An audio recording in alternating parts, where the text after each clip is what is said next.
A spectre is haunting Europe, the spectre of communism. All the pirates of old Europe have entered into a holy alliance to exorcise the spectre. Pope and Tsar, Metternich and Guizot, French radicals, and German police spies. Where is the party in opposition that has not been decried as communistic by its opponents in power?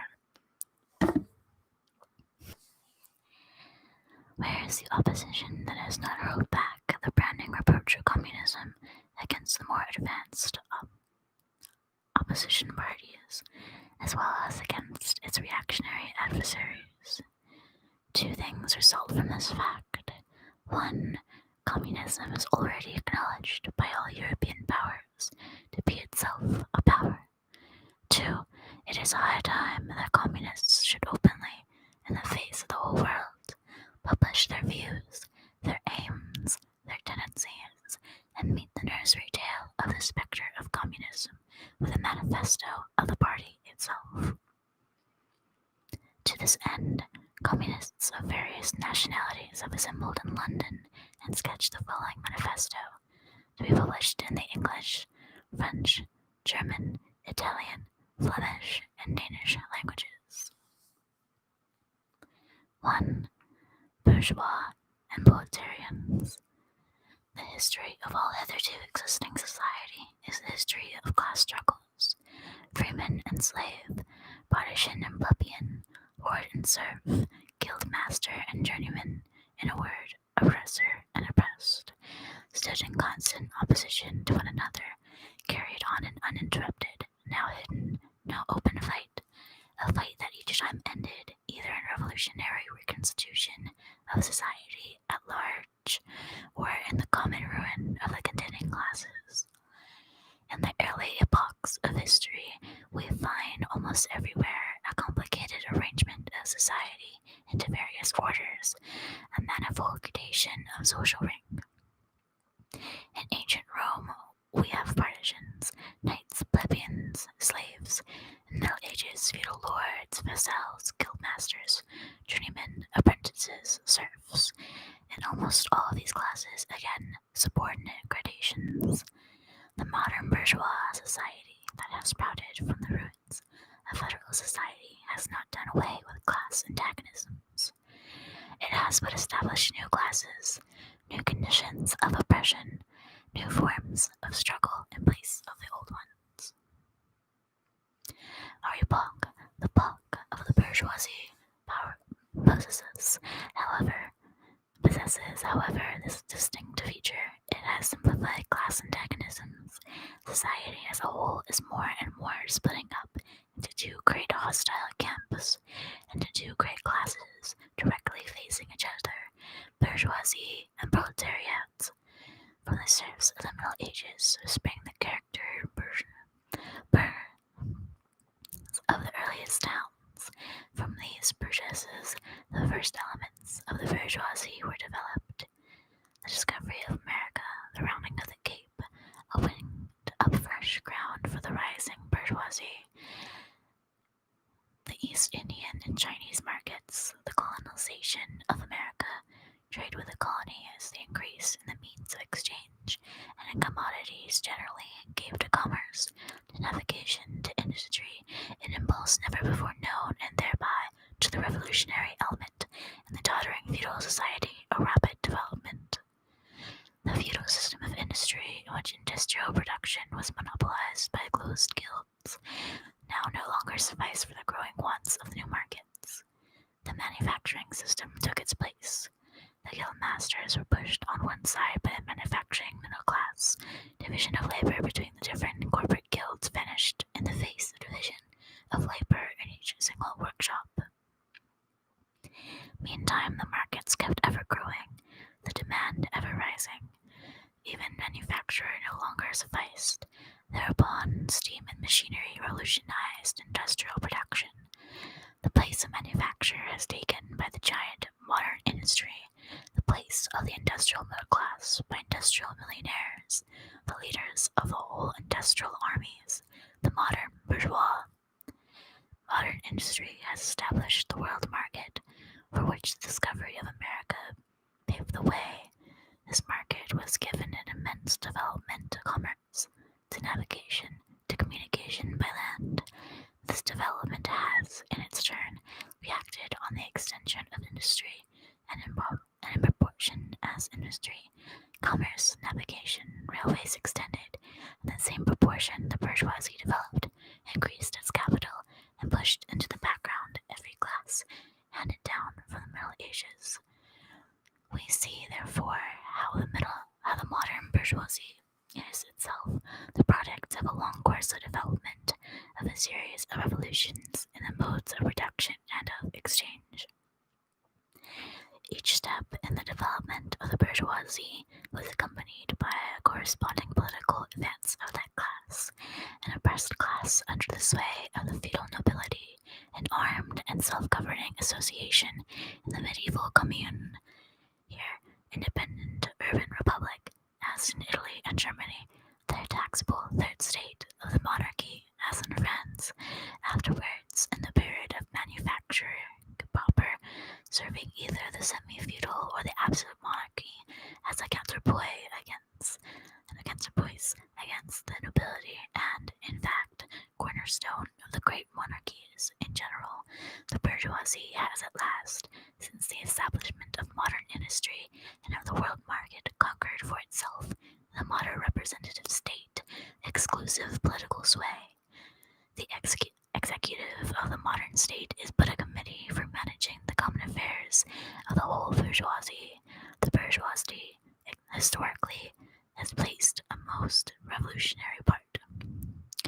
The bourgeoisie, wherever it has got the upper hand, has put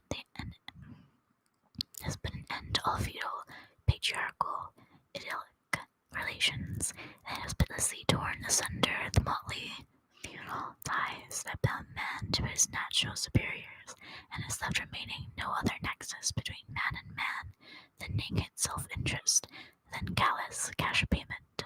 It has drowned the most heavenly ecstasies of religious fervor, of chivalrous enthusiasm, of Philistine sentimentalism in the icy water of egotistical calculation. It has resolved personal worth into exchange value, and in place of the numberless, indivisible character freedoms has set up that single, unconscionable freedom, free trade. In one word, for exploitation, veiled by religious and political illusions, and has subtly naked, shameless, direct, brutal exploitation. The bourgeoisie is stripped of its halo every occupation hitherto honored and looked up to with reverent awe. It has converted the physician, the lawyer, the priest, the poet, the man of science, into its paid wage laborers. The bourgeoisie has torn away from the family its sentimental veil, and has reduced the family relation to a mere money relation. The bourgeoisie has disclosed how it came to pass at the brutal display of vigor in the Middle Ages, which reactionaries so much admire, found its fitting complement in the most lawful indolence. It has been the first to show that what man's activity can bring about. It has accomplished wonders far surpassing Egyptian pyramids, Roman aqueducts, and Gothic cathedrals. It has conducted expeditions that put in the shade all former exodus of nations and crusades. The bourgeoisie cannot exist without constantly revolutionizing the instruments of production, and thereby the relations of production, and with them the whole relations of society. Conservation of the old modes of production in unaltered form was, on the contrary, the first condition of existence for all earlier industrial classes. Constant revolutionizing of production, uninterrupted disturbance of all social conditions, everlasting uncertainty and agitation distinguished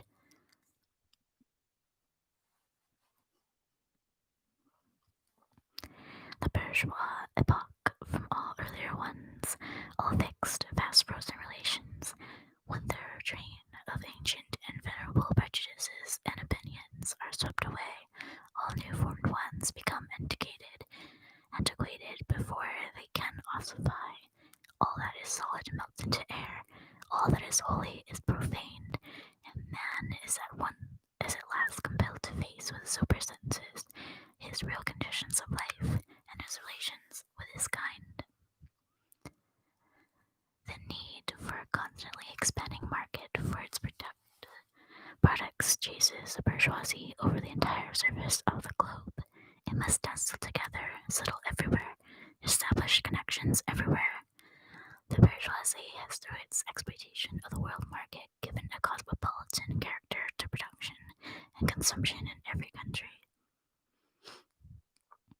To the great chagrin of reactionists, it has drawn from under the feet of industry the national ground on which it stood.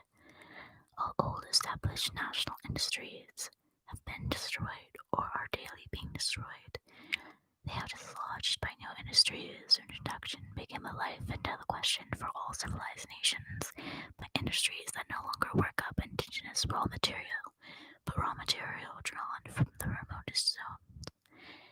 Industries' products are consumed not only at home, but in every quarter of the globe.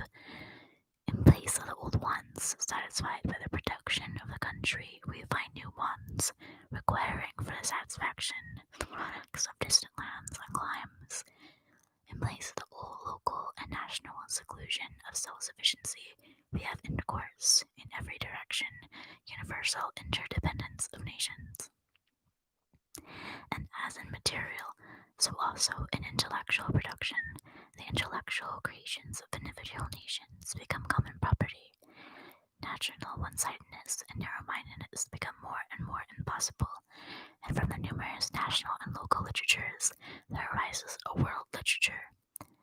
The bourgeoisie, by the rapid improvement of all instruments of production, by the immensely facilitated means of communication, draws all, even the most barbarian nations, into civilization. The cheap prices of commodities are the heavy artillery with which it battles down all Chinese walls, with which it forces the barbarians' intensely obstinate hatred of foreigners to capitulate. It compels all nations, on pain of extinction, to adopt the bourgeois mode of production. It compels them to introduce what it calls civilization into the midst, i.e., to become bourgeois themselves. In one word, it creates a world after its own image. The bourgeoisie has subjected the country to the rule of the towns. It has created enormous cities, has greatly increased the urban population as compared with the rural, and has thus rescued a considerable part of the population from the idiocy of rural life. Just as it has made the country dependent on the towns, so it has made barbarian and semi-barbarian countries dependent on the civilized ones, nations of peasants on nations of bourgeois, the East on the West. The bourgeoisie keeps more and more doing away with the scattered state of the population, of the means of production and of property. It has agglomerated population, centralized the means of production, and has concentrated property in a few hands.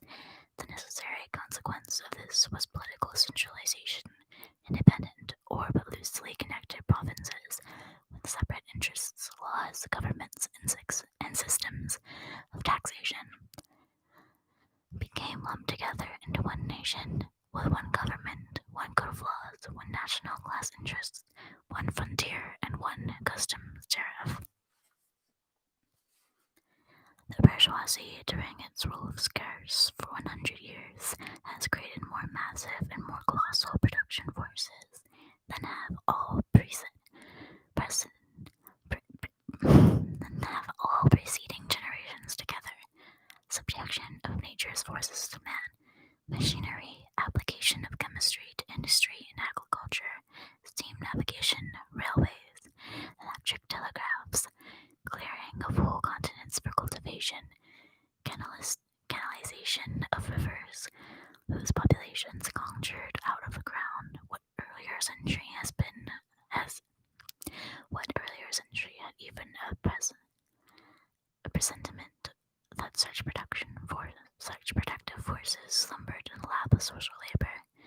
We see then the means of production and of exchange, of whose foundation the bourgeoisie built itself up, were generated in feudal society. means of production and of exchange.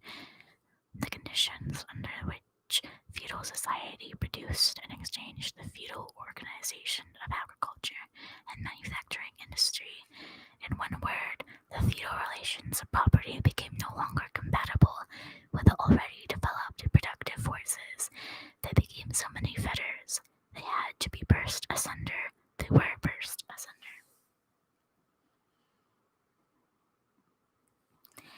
Into their place stepped free competition, accompanied by a social and political constitution adapted in it, and the economical and political sway of the bourgeois class. A similar movement is going on before our own eyes. Modern bourgeois society, with its relations of production, of exchange, and of property, a society that has conjured up such gigantic means of production and of exchange, is like a sorcerer who is no longer able to control the powers of the netherworld, whom he has called up by his spells. For many decades past, the history of industry and commerce is but the history of the revolt of modern productive forces against modern conditions of production, against the property relations that are the conditions for the existence of the bourgeois and of its rule. It is enough to mention the commercial crisis that, by their periodical return, put the existence of the entire bourgeois society on its trial, each time more threateningly. In these crises, a great part not only of the existing products, but also of the previously created protection forces are periodically destroyed. In these crises, there breaks out an epidemic in all earlier epochs. Would have seemed an absurdity, the epidemic of overproduction. Society suddenly finds itself put back into a state of momentary barbarianism. It appears as if a famine, a universal war of devastation, had cut off all the supply of every means of subsistence. Industry and commerce seem to be destroyed, and why? Because there is too much civilization, too much means of sustenance, too much industry, too much commerce. The productive forces at the disposal of society no longer tend to further the development of the conditions of bourgeois property. On the contrary, they have become too powerful for these conditions by which they are fettered, and so soon as they overcome these fetters, they bring disorder into the whole of bourgeois society, endanger the existence of bourgeois property. The conditions of bourgeois society are too narrow to compare the wealth created by them. And how does the bourgeois get over these crises? On the one hand, by enforced destruction of a mass of productive forces, on the other, by the conquest of free markets, and by the more thorough exploitation of the old ones.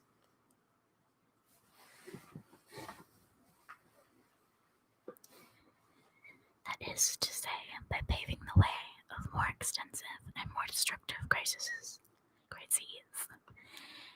and by diminishing the means whereby crises are prevented. The weapons with which the bourgeoisie felled feudalism to the ground are now turned against the bourgeoisie itself. But not only has the bourgeoisie forged weapons that bring death to itself, it has also called into existence the men who are to wield those weapons, the modern working class, the proletarians.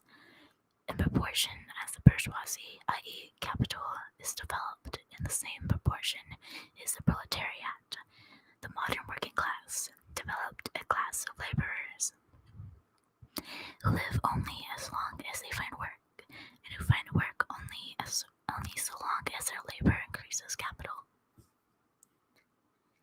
These laborers, who must sell themselves piecemeal, are a commodity like every other article of commerce, and are consequently exposed to all the vicissitudes of competition, to all the fluctuations of the market. Owing to the extensive use of machinery and to the division of labor, the work of the proletarians has lost all individual character, and, consequently, all charm of the workman. He becomes an appendage of the machine, and it is only the most simple, most monotonous, and the most easily acquired knack that is acquired of him. Hence, the cost of production of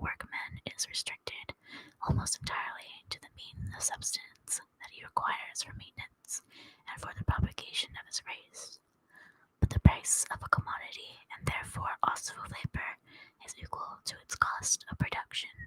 In proportion, therefore, as the repulsiveness of the work increases, the wage decreases, nay more, in proportion as the use of machinery and division of labor increases. In the same proportion, the burden of toil also increases, while thereby prolongation of the working hours, by the increase of the work exacted in a given time, or by increased speed of machinery, etc. Modern industry has converted the little workshop of the patriarchal master into a great factory of the industrial capitalist. Masses of labor is crowded into the factory, are organized like soldiers. As privates of the industrial army, they are placed under the command of a perfect bourgeois state. They are daily and hourly enslaved by the machine, by the overlooker, and above all, by the individual bourgeois manufacturer himself.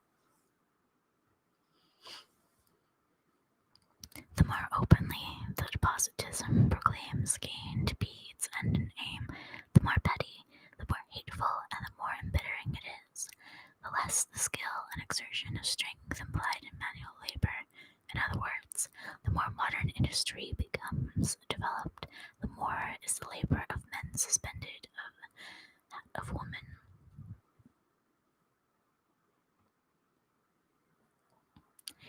Differences of age and sex have no longer any distinctive social validity of the working class. All are instruments of labor, more or less expensive to use, according to their age and sex. No sooner is the exploitation of the laborer by the manufacturer so far at an end that he receives his wages in cash, then he is set upon by the other proportions of the bourgeoisie, the landlord, the shopkeeper, the pawnbroker, etc. The lower strata of the middle class, the small tradespeople, shopkeepers, and retired tradesmen, generally the handicraftsmen and peasants, all these sink gradually into proletariat, partly because their diminutive capital does not suffice for the scale on which modern industry is carried on, and is bumped in the competition with the large capitalists, partly because their specialized skill is rendered worthless by new methods of reduction.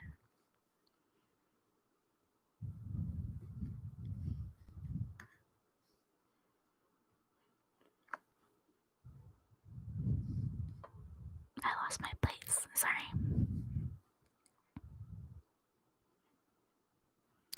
Thus, the proletariat is recruited from all classes of the population. The proletariat goes through various stages of development. With its birth begins its struggle with the bourgeoisie. At first, the contest is carried on by individual laborers, then by the workspeople of a factory, then by the operative of one trade in one locality against the individuals bourgeois who directly exploits them. They direct their attacks not against the bourgeois conditions of production, but against the instruments of production themselves. They destroy imported wares that compete with their labor. They smash to pieces machinery. They set factories ablaze. They seek to restore by force the vanished status of the workmen of the Middle Ages. At this stage, the laborers still form an incoherent mass scattered over the whole country and broken up by their mutual competition. If anywhere they unite to form more compact bodies, this is not yet the consequence of their own active union, but of the union of the bourgeoisie, which class, in order to attain its own political ends, is compelled to set the whole proletariat in motion, and is moreover yet, for a time, able to do so.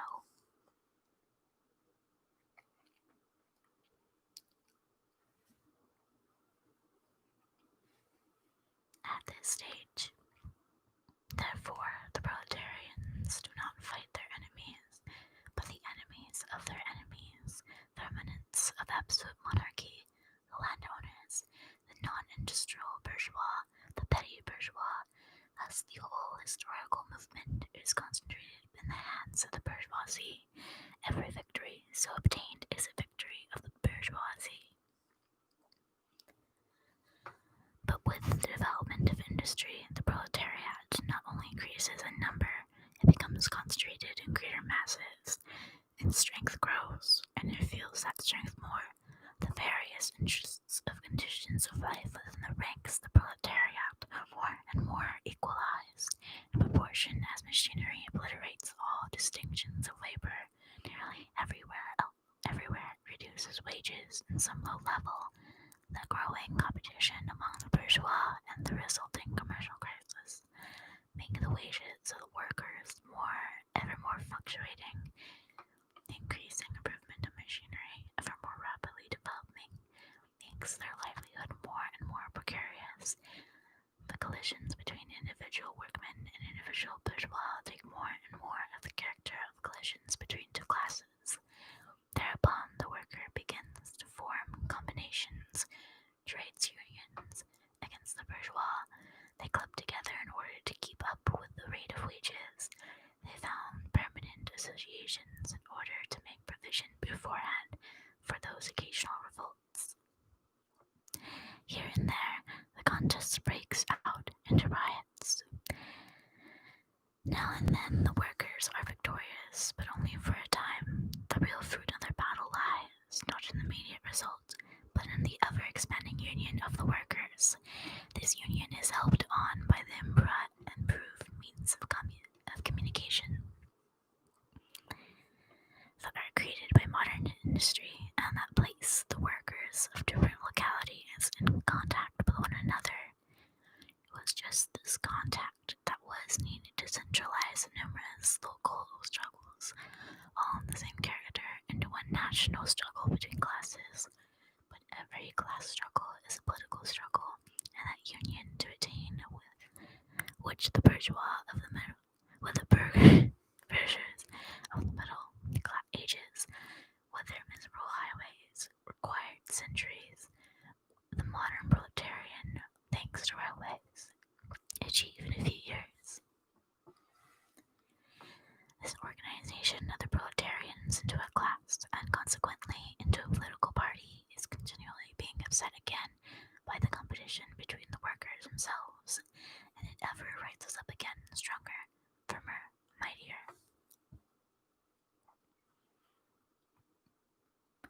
It compels legislative recognition of particular interests of the workers by taking advantage of the divisions among the bourgeoisie itself.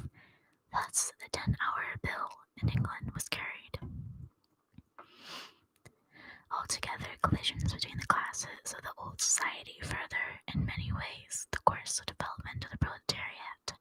The bourgeoisie finds itself involved in a constant battle, at first with the aristocracy, later on with those portions of the bourgeoisie itself, whose interests have become antagonistic to the progress of industry. At all time with the bourgeois of foreign countries, in all these battles, it seems itself compelled to appeal to the proletariat, to ask for help, and thus to drag it into the political arena.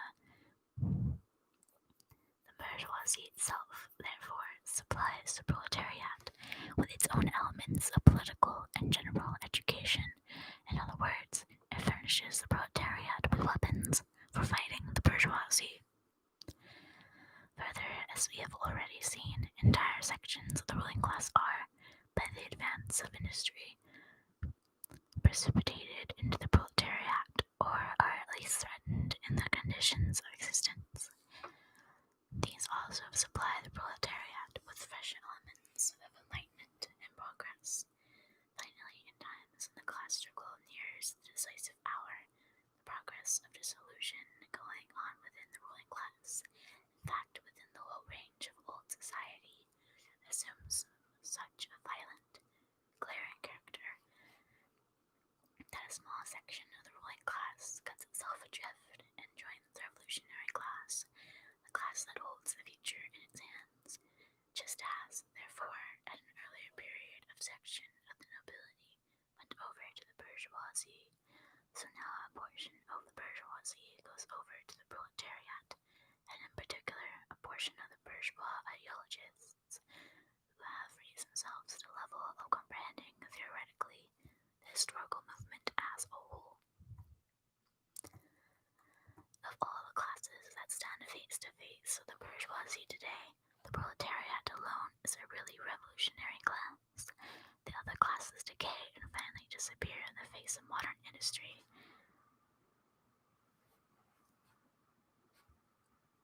The proletariat is its special and essential product. The lower Middle Ages, the small manufacturer, the shopkeeper, the artisan, the peasant, all these fight against the bourgeoisie. They save from extinction their existence as fractions of the middle class. They are therefore not revolutionary, but conservative.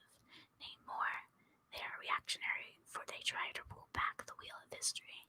If by chance they are revolutionary, they are only so in their view of the impending transfer into the proletariat. They thus defend not their present, but their future interests. They desert their own standpoint and place themselves at that of the proletariat. The dangerous class, the social scum, the passively rotting mass thrown off by the lowest layers of the old society, may, here and there, be swept into the movement by a proletarian revolution. Its conditions of life, however, prepare it far more for the part of a bribed tool of reactionary intrigue. In the condition of the proletariat, those of old society at large are already virtually swamped. The proletarian is without property. His relation to his wife and children have no longer anything in common with the bourgeois family relations. Modern industry labor, modern subjection to capital, the same in England as in France, in America as in Germany, has stripped him of every trace of national character. Law, morality, religion are to him so many bourgeois prejudices, behind which lurk in ambush just as many bourgeois interests. All the preceding classes that got the upper hand sought to fortify their already acquired status by subjecting society at large to their conditions of appropriation. The proletarians cannot become masters of the productive forces of society except by abolishing their own previous mode of appropriation, and thereby also every other previous mode of appropriation. They have nothing of their own to secure and to fortify. Their mission is to destroy all previous securities for and insurances of individual property. All previous historical movements were movements of minorities, or in the interest of minorities. The proletarian movement is a self-conscious, independent movement of the immense majority. In the interest of the immense majority, the proletariat is the lowest stratum of our present society, cannot stir, cannot raise itself up without the whole superincumbent strata of official society being sprung into the air. Though not in substance, yet in form, the struggle of the proletariat with the bourgeoisie is at first a national struggle. The proletariat of each country must, of course, first of all settle matters with its own bourgeoisie.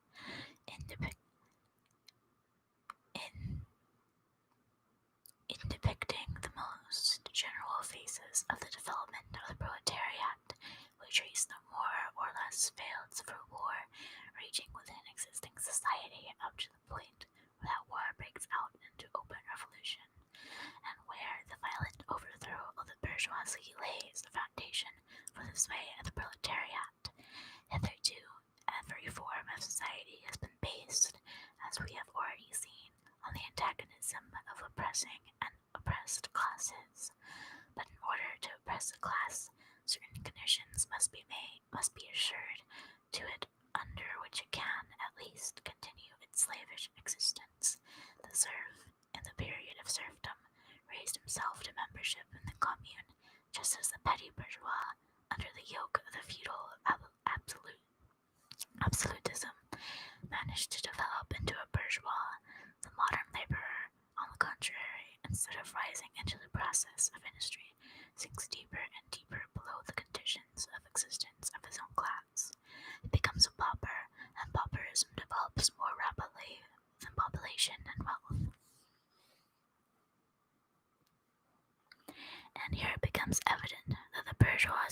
unfit any longer to be a ruling class of society and to impose its conditions of existence upon society as an overriding law.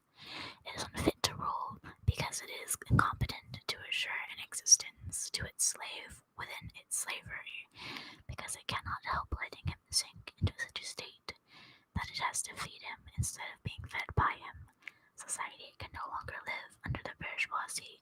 In other words, its existence is no longer compatible with society. The essential conditions for the existence and for the sway of the bourgeois class in the formation of augmentation of capital. The condition for capital is wage labor. Wage labor rests exclusively on competition between the laborers.